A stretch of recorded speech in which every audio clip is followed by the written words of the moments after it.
Hello les gens, asseyez-vous, on va parler. Le SCDLS, c'est l'occasion d'aborder des sujets divers et de revenir sur les news gossip de la semaine. Kanye West vole des designers et pousse le bouchon avec son album. La victime du mari de Nicki Minaj porte plainte contre eux. Future mêle son fils à son clash avec sa baby mama. Le pire, le meilleur de la semaine et bien plus encore, c'est maintenant. Jingle.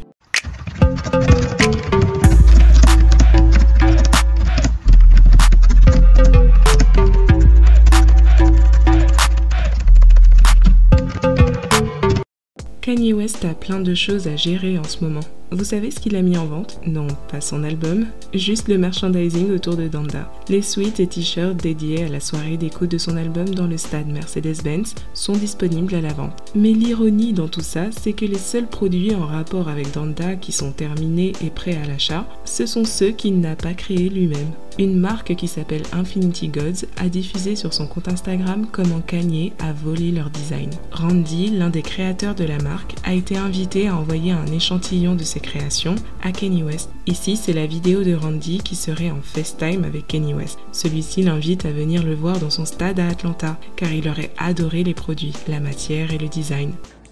Okay. When would you like that to happen, bro? We're gonna make that happen, bro. I'll be in contact with you. Alright, thank you, bro. Appreciate that.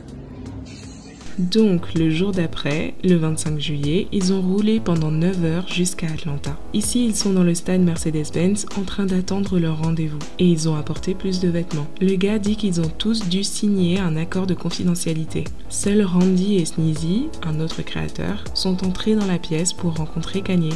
Voici un des designs. Et pour finir, Kanye a publié cette semaine les designs de la collection de vêtements officiels pour son nouvel album. Donc Kanye aurait invité ses créateurs pour voir leurs modèles, tout ça pour les voler purement et simplement. Il a repris la forme étoile, sauf qu'il a remplacé le logo de la marque Infinity Gods par, comble de l'ironie, la croix de Dieu. Vraiment, avant lui, il n'y avait pas d'audace. Le seul truc que je trouve suspect, c'est que les gars d'Infinity Gods ont publié cette vidéo pour expliquer toute l'histoire et dénoncer Kanye, mais ils n'ont pas l'air de vouloir porter plainte. S'ils ont documenté ainsi tout le processus de leur business avec Kanye, ce serait facile pour eux de prouver qu'ils ont été volés. Le design de Kanye est quand même identique. Pourtant, ils choisissent de garder leur injustice pour les réseaux sociaux. Donc je sais pas trop quoi en penser. De leur côté, ils se justifient en mettant en avant leur foi, qui est en fait la base de leur marque. Merci à tous pour le soutien. Nous vivons nos vies dans la foi. Donc nous comprenons que tout a été écrit par le créateur lui-même. Donc tout se déroulera comme il l'a écrit. Louange au plus grand pour ce début difficile. Amour, lumière et paix pour tous, même pour Kanye. Tout ce que nous voulons, c'est être crédités. Ne laissez la haine s'implanter dans vos cœurs pour personne. Nous sommes là pour nous aimer les uns les autres. Bah écoute, amen. Hein. Mais tant que vous portez pas plainte, Kanye va continuer à s'élever dans les cieux comme la Team Rocket, jusqu'à disparaître avec vos designs. Le gars s'en fout. Et apparemment, ses fans aussi s'en foutent. En ce moment, ils sont en phase 2 de démence avancée parce que Kanye n'a toujours pas sorti son album Donda. Aux dernières nouvelles, l'album devait sortir le 15, donc aujourd'hui. Mais finalement, la date a encore été repoussée. Sur Apple Music, on peut voir que maintenant c'est le 20 août. À ce stade, est-ce que vous pensez que son album n'est vraiment pas prêt et qu'il tient à ce que tout soit parfait? Ou alors vous pensez qu'il le fait exprès et que tout ceci n'est qu'une stratégie marketing? Parce que j'avoue que c'est assez iconique. Donda restera sans doute dans les mémoires comme l'album le plus attendu de tous les temps. Et une chose est sûre avec Kanye, c'est que les gens parlent, mais ils achètent. Les nominations pour les prochains MTV Video Music Awards sont tombées et, de manière générale, ce sont Justin Bieber et Megan Thee Stallion qui sont le plus nommés. Justin Bieber obtient 7 nominations et Megan 6 nominations. Et il y a aussi Doja Cat qui a 5 nominations. Quand on entre dans le détail, on voit qu'en fait Megan est nommée individuellement uniquement dans une catégorie, l'artiste de l'année, alors que toutes ses autres nominations sont pour WAP et le remix de On Me de Lil Baby. Elle n'a aucune nomination pour son propre album Good News. Maintenant, il y a un petit détail qu'on a remarqué concernant les nommés pour la catégorie chanson de l'année. Dua Lipa est nommée pour sa chanson Levitating. toute seule. Il y a eu plusieurs versions de cette chanson qui sont sorties, mais on sait tous que la version qui a fait le plus de succès, c'est le remix avec DaBaby. Il est clair que MTV a décidé de supprimer DaBaby de la liste des nommés. En passant, aucun des énormes tubes de DaBaby comme Bop ou Rockstar n'a reçu de nomination. Coïncidence? Je ne crois pas. En tout cas pour Levitating, c'était clairement intentionnel, car il n'y avait pas de raison pour qu'il le retire de la liste, à part à cause de sa controverse. On est vraiment sur un pseudo-activisme de façade. C'est presque drôle. Vous savez combien de références homophobes du niveau du discours de DaBaby on peut trouver dans les chansons de rap diffusées sur MTV? Beaucoup. Nicki Minaj et son mari Kenneth Petty sont toujours dans les problèmes à cause du passé très lourd de Ken. Les choses deviennent très sérieuses. Comme vous le savez sans doute, Ken est un délinquant sexuel condamné quand il avait 15 ans pour l'agression d'une certaine Jennifer, une fille de son quartier dans le Queens. Il a fait 4 ans et demi pour ça et désormais il est fiché dans la liste des prédateurs sexuels aux États-Unis. Je vous ai déjà expliqué en détail dans 2 vidéos les faits qui lui étaient reprochés. Allez les voir de toute urgence pour bien comprendre. En bref, en tant que prédateur sexuel, Kenneth Petty est tenu de s'inscrire sur la liste de l'État dans lequel il habite, sauf qu'en quittant New York pour venir en Californie et vivre sa meilleure vie avec Nicki Minaj, il ne s'est pas inscrit sur la liste. Les autorités l'ont découvert et l'ont arrêté en début d'année 2020. Bien sûr, il a pu sortir sous caution en attendant son procès. Ça n'a pas l'air comme ça, mais c'est très grave de ne pas s'inscrire sur la liste. Et sachez que pour ça, Ken risque entre 5 ans de liberté surveillée et 10 ans de prison ferme suivi de la liberté surveillée à vie. En attendant le procès de Ken, lui et son avocat ont vu une opportunité de pouvoir éventuellement faire annuler son statut de délinquant sexuel. Donc argumenter au juge que certes il n'a pas respecté les termes, mais que de base, le fait même qu'il ait ce statut est injustifié. Il éviterait ainsi la liberté surveillée, la prison ferme et aurait un nouveau départ. C'est là que Kenneth, Nicki Minaj et son équipe auraient commencé à entrer en contact avec Jennifer, la victime de Ken, pour qu'elle se rétracte sur son histoire et ainsi prouver au juge que le statut de Ken est injustifié. Jennifer dit même avoir parlé au téléphone avec Nicki Minaj en personne, lui demandant de les aider. Voyant qu'elle n'acceptait pas, l'entourage de Nicki Minaj et Kenneth Petty aurait alors activement harcelé Jennifer, à tel point qu'elle craignait pour sa vie. Encore une fois, j'explique tout ça dans les précédentes vidéos. Il y a quelques jours, on apprend que le mari de Nicki aurait accepté l'arrangement des fédéraux en prévision du procès qu'il attend à cause qu'il ne s'était pas inscrit sur la liste des prédateurs sexuels en Californie. Il dit vouloir accepter de plaider coupable pour un seul chef d'inculpation, celui de ne pas s'être inscrit. En échange, les fédéraux demanderont au juge la peine minimale, c'est-à-dire 5 ans de liberté surveillée. Ça, si vous voulez, on s'en fout. Ça le regarde. Sa situation est assez grave et il essaie de s'en sortir par les moyens légaux qu'il a à sa disposition. Et tant mieux pour lui si ça fonctionne. Par contre, Nicki et Ken ont maintenant un autre problème dont ils vont devoir s'occuper. Vendredi, Jennifer, dont on découvre le nom de famille, Jennifer Hough, a porté plainte contre Nicki Minaj et Kenneth Petty pour harcèlement. Après les avoir suppliés depuis l'année dernière jusqu'au début de cette année d'arrêter leurs tentatives d'intimidation et leurs menaces, Jennifer décide de porter cette affaire devant les tribunaux. Elle est représentée par Tyrone Blackburn, vous vous rappelez, l'avocat des victimes de T.I. et Tiny. Bref, sa plainte fait état de harcèlement, intimidation de témoins ainsi que de détresse émotionnelle. Le camp de Nicki et Kenneth n'ont pas souhaité faire de commentaires. La plainte dit qu'un intermédiaire a offert $20 000 à Madame Hough en échange de signer une déclaration préécrite où elle se rétracte sur ses accusations. À un moment, l'année dernière, selon la plainte, Madame Minaj a appelé Madame Hough lui disant qu'elle avait entendu dire que Madame Hough voulait bien les aider. Des jours plus tard, Madame Hough et les membres de sa famille ont été harcelés par une pluie d'appels et de visites non sollicitées de personnes qu'elle croit être associées au couple. Madame Hough n'a pas travaillé depuis mai 2020 à cause d'une sévère dépression. Paranoïa, constant déménagement, harcèlement et menaces venant des accusés et de leur entourage, d'après la plainte. Elle vit actuellement dans l'isolement par peur des représailles. Voilà un peu ce qui plane au-dessus de la tête de Nicki Minaj et Kenneth Petty. En plus de devoir régler le procès de Ken qui arrivera bientôt, ils devront faire face à un procès pour harcèlement. Vous êtes chacun libre de croire ce que vous voulez, mais moi perso, je l'ai dit et je le redis, je pense que Jennifer dit la vérité. Et limite, je prie pour que Nicki Minaj et son mari, sac à main, pointeur, subissent les conséquences de ce qu'ils ont fait subir à cette femme, en plus de son agression. Future qui s'embrouille avec sa baby mama sur les réseaux. Bienvenue à Ratchetland. En fait, ce qui s'est passé, c'est que Britney Millie a publié dans sa story les photos de messages très bizarres que Future aurait envoyés à leur fils. En passant, Britney, c'est la baby mama juste avant Ciara, la numéro 3 sur 8.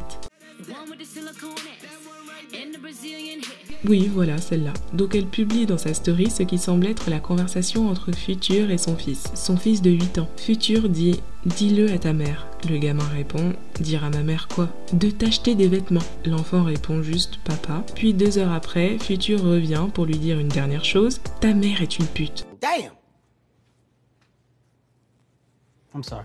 Britney a publié ça en disant « Il envoie ce message à un enfant. Tu es un vrai lâche. Il a 8 ans, imbécile. » Avant ça, elle avait publié une autre photo du message quand le gamin venait de le recevoir. The Shade Room a partagé ses screenshots et Future, en quelque sorte, a publié un démenti puisqu'il a commenté une casquette sous la publication. Comme vous savez, casquette en anglais, cap, ça veut dire mytho. Du coup, Britney a repris ses stories Instagram et a tout déballé, en balançant pourquoi Future aurait voulu envoyer un tel message. Clairement pas un mytho. Pourquoi je mentirais? Tu l'as dit, c'est clairement ton numéro et le sien, donc assume. Et la ramène pas trop si tu veux pas que je poste les audios. Devant Dieu que tu l'as dit, on doit te cancel. La cruauté envers les enfants. Tu ne l'as pas vu en 3 mois alors que vous êtes dans le même état. Et je peux continuer encore longtemps. J'ai eu un remboursement sur ces vêtements d'école aujourd'hui. Tu fais le gamin parce que quelqu'un ne veut pas être sexuellement active avec toi et veut seulement coélever l'enfant. J'ai été tellement gentille et calme. Je suis fatiguée maintenant. Mais ça va, tranquille. Je ne joue pas avec mes enfants. Je suis une mère avant tout et je défendrai toujours les miens. Ok, donc alors comme ça, Britney aurait mis un stop à Future, elle a refusé ses avances et c'est pour ça qu'il était pas bien. C'est aussi pour ça que leur pauvre gamin va finir en thérapie. Ensuite, Future décide de répondre à la story de Britney en toute sobriété. Il dit simplement « Priez pour elle ». Au final, c'est la mère de Future qui vient le défendre et qui se fait un tête-tête avec Britney. C'est triste quand les gens ne peuvent pas obtenir ce qu'ils veulent, donc ils se tournent vers les réseaux sociaux pour avoir de l'attention. Peu importe combien vous donnez à une personne, ce n'est jamais assez. Nous devons vraiment prier pour l'amour de soi, car les gens s'en prennent à chaque autre personne. Madame, taisez-vous, vous l'avez à peine élevé alors, allez vous asseoir. C'est pas vous par derrière qui disait qu'il avait tort vis-à-vis de votre petit-fils et vous allez parler à son père et rattraper les choses demain, mais publiquement vous êtes de son côté. Vous faites partie du problème. Cet homme est le produit de votre foyer. La pomme ne tombe pas loin de l'arbre. Vous ne savez pas ce qui se passe. Restez en dehors des affaires d'un homme de presque 40 ans. Vous êtes pathétique à parler de l'amour de soi. Il n'en a aucun. À cause de vous. Il traite les femmes comme ça à cause de vous. 11-12 enfants, 11-12 mères. Il ne peut pas garder une relation. Un vrai narcissique. Mais vous parlez d'amour de soi. Meuf, ferme-la. Quand mes enfants auront 40 ans, je ne me mêlerai plus de leurs affaires. Un bordel pas possible. Bon, respectons la tantine quand même. Mais est-ce que Britney ment, franchement? Avec tout ce que fait Future depuis qu'on le connaît, une question légitime serait de se demander qui l'a élevé ce mec-là. Eh bah, personne, justement. Donc la mère qui vient s'insérer dans l'embrouille, qu'elle ait tort ou raison, et même si c'est son droit de défendre Future, elle a aucune leçon à donner. Les leçons, il fallait les donner à ton fils, madame. Quelque part entre la 4e et la 5e baby mama. Quand les gens ne peuvent pas avoir de techa ou qu'ils ne peuvent pas échapper à leur statut de père ou bien qu'ils sont contrariés à propos de la vie de la mère, ils envoient des messages à leurs enfants et passent à la cruauté envers les enfants. Moi j'arrête, ça me dépasse. Bref, vous savez ensuite ce que Britney a fait? C'est une chef d'entreprise, elle a développé sa marque de vêtements. Et en l'honneur du tweet de Future, elle a sorti une nouvelle collection. Priez pour lui. J'espère qu'elle a gagné de l'argent. Même si c'est un peu drôle, c'est quand même une histoire de fou. Aller parler à son fils de 8 ans pour insulter sa mère, non mais qui fait ça? Bon, je dois quand même dire que certaines personnes ne croient pas Britney. En partie parce que personne ne respecte les baby mamas de Future, j'ai remarqué. Mais aussi parce que Britney est plus ou moins régulièrement dans les embrouilles. En décembre dernier, elle s'était embrouillée fort avec Future en privé et elle avait balancé que Future l'avait menacée de lui tirer dessus. Ensuite, elle a dit qu'elle avait menti, qu'il ne l'a pas menacée. Du coup, maintenant on soupçonne carrément qu'elle aurait fabriqué les screenshots pour afficher Future. On a trouvé suspect que dans la première photo, le nom du contact soit écrit. Et dans la deuxième, c'est seulement le numéro qui s'affiche. Après, c'est possible qu'elle ait pris le premier screenshot et ensuite pour le deuxième, presque 1 heure après, elle aurait effacé le contact pour que l'on puisse voir que le numéro est bien celui de Future. Sinon, on lui aurait dit que n'importe qui peut s'appeler Dad1. À part ça, je vois pas d'incohérence dans ces screenshots. Bref, qui peut savoir? Mais c'est pas comme si ce que raconte Britney n'avait pas de sens non plus. Are we going? Ah, shit. Okay. Hi, Cardi. Hi. Cardi B. Cardi. Oh, I can't hear you. Cardi B. All of my candies have to be red. All of my candies. This is my best friend sometimes. This right here? And you know, I heard a rumor about you. I heard that you are a squirter. Okay, All right, let me stop. It's inappropriate. This is inappropriate. I said, all of my candies have to be red. All of your panties are wet. My Skittles, my Starburst, my Jolly Ranchers, and my M&Ms, everything is red. I swear. Nothing she's saying. If you could be any Pokemon, what would it be? All of my candies are red. Okay, thank you. This microphone shit ain't working. I'm Jigglypuff. Come on, I knew you was gonna say Jigglypuff. I don't know why. Red makes me happy. It reminds me of violence. Are we cursing too much? I'm sorry, YouTube. Don't block us. Ooh. This is good ASMR. I think people are gonna really love this. Lizzo et Cardi B ont lancé la diffusion de leur nouvelle chanson Rumors qui signe le retour de Lizzo. Elles ont fait un live YouTube version ASMR où chacune se posait des questions sur les rumeurs qui courent sur l'autre. Elles n'entendaient pas la moitié de ce que l'autre disait vu qu'elles parlaient en chuchotant pour faire leur ASMR, mais à part ça tout va bien. Un fait marrant, c'est que le live n'était pas en live. C'est assez flagrant quand on voit la tenue de Cardi, à moins qu'elle soit restée habillée comme ça 3 jours avant le soi-disant live. J'ai aussi grillé un autre truc, Lizzo qui balance le sexe de l'enfant de Cardi. Shout out to Cardi Jr. I said shout out to Cardi Jr. who made an appearance in the video.